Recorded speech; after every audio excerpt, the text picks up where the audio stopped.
اگر اس کی ہم جسٹیفیکیشن دیکھیں، سگنیفیکنس دیکھیں، تو اس چیپٹر میں ہمیں ایک پریزن ڈور دکھایا گیا ہے جس سے ہسٹر پرائن آزاد ہو کے باہر نکل رہی ہے. جب اس نے ایڈلٹری کا سن کمٹ کیا تھا تو اس کے بعد اسے پریزن میں ڈال دیا گیا تھا فار پنشمنٹ. آج اس کی پنشمنٹ پوری ہوئی ہے. جب یہ ناول شروع ہو رہا ہے تو اس نے اس پریزن ڈور سے باہر آنا ہے.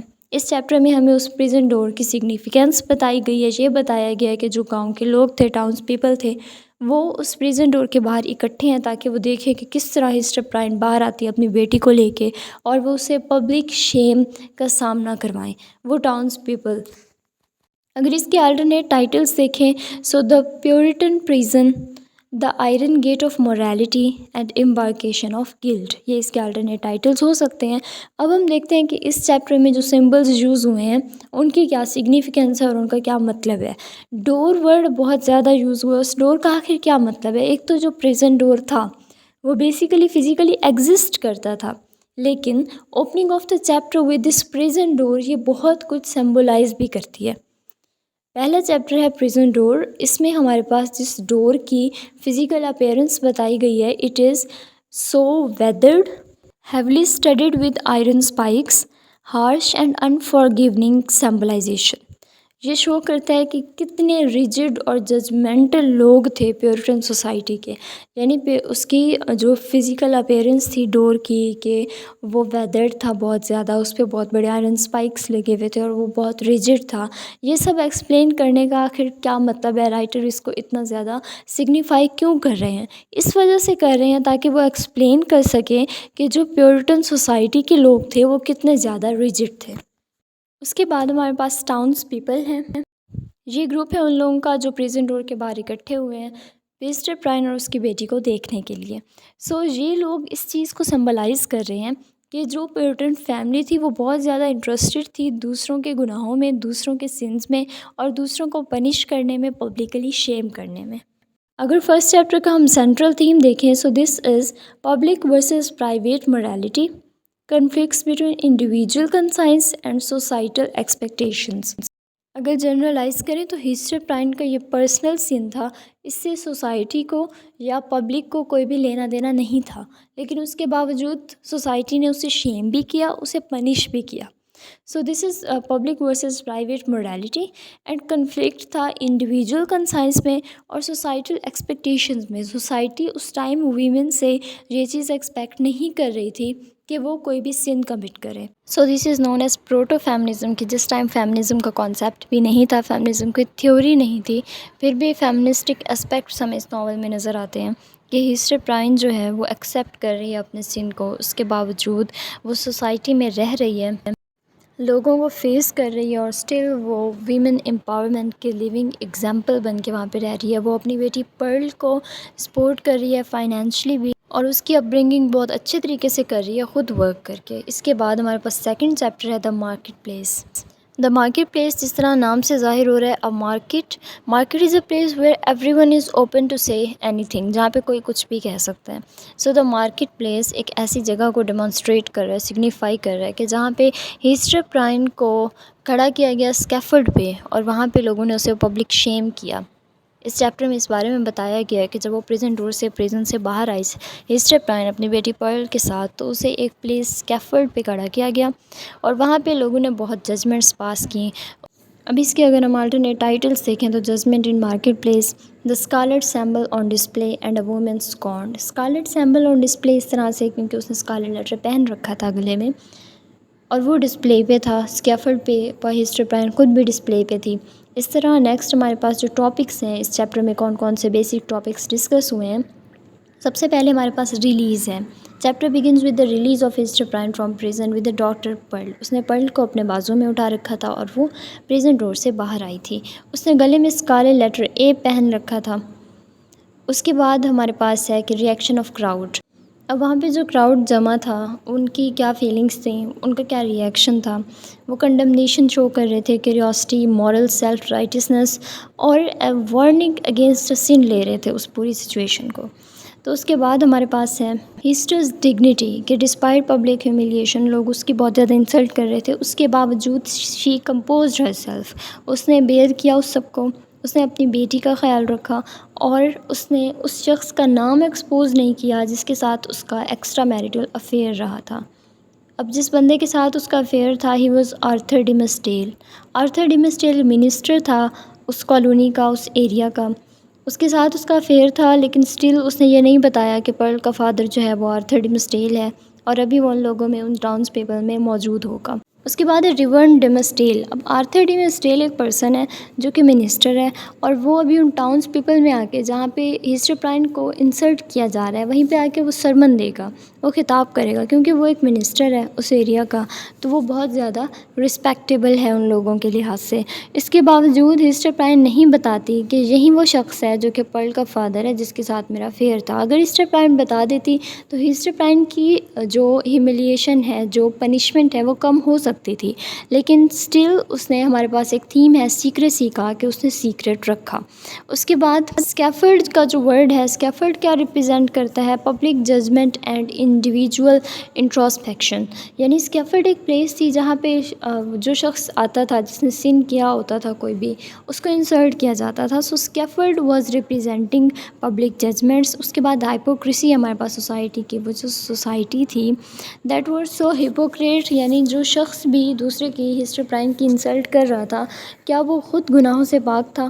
کیا اس پوری سوسائٹی نے کوئی بھی سن کمٹ نہیں کیا تھا؟ آف کورس کیا تھا، لیکن اس کے باوجود وہ لوگ بہت ہپوکریٹ تھے۔ سو فائنل اس چیپٹر میں ہمیں جو کی کیریکٹرز ہیں، آرتھر ڈیمسٹیل، پرل اور ہسٹری پرائن، ان کا تھوڑا بہت انٹروڈکشن اور کیریکٹر ڈیولپمنٹ ملتی ہے، اور اسکارلیٹ لیٹر اے کی سگنیفیکینس ہمیں نظر آتی ہے اس چیپٹر میں۔ اس کے بعد تھرڈ چیپٹر ہے ہمارے پاس دی ریکگنیشن۔ دی ریکگنیشن میں ہمارے پاس جو الٹرنیٹ ٹائٹلز ہیں، that are secrets in the shadow, Puritan harshment and the secret revealed.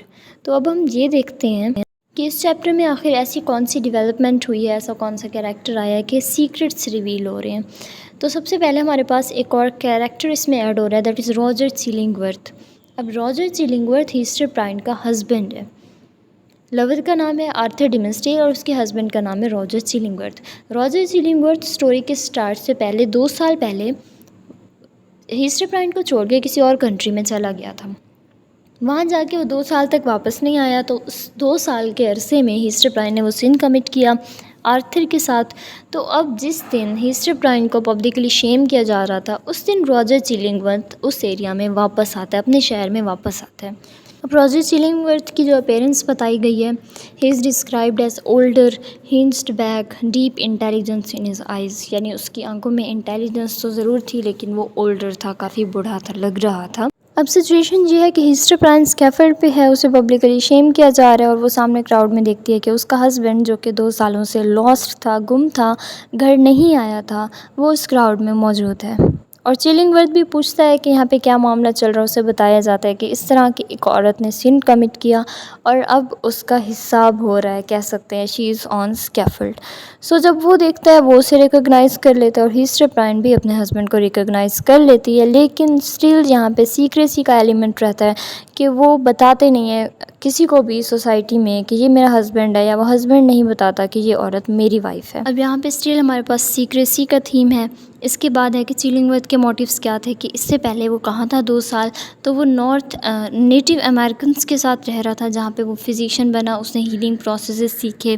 اس کے بعد اب جو اس کا موٹیو ہے نیکسٹ ناول میں، وہ یہ ہوگا کہ اس نے پرل کے فادر کو ڈھونڈنا ہے، جس کے ساتھ اس کی وائف نے ایڈلٹری کا سن کمٹ کیا ہے۔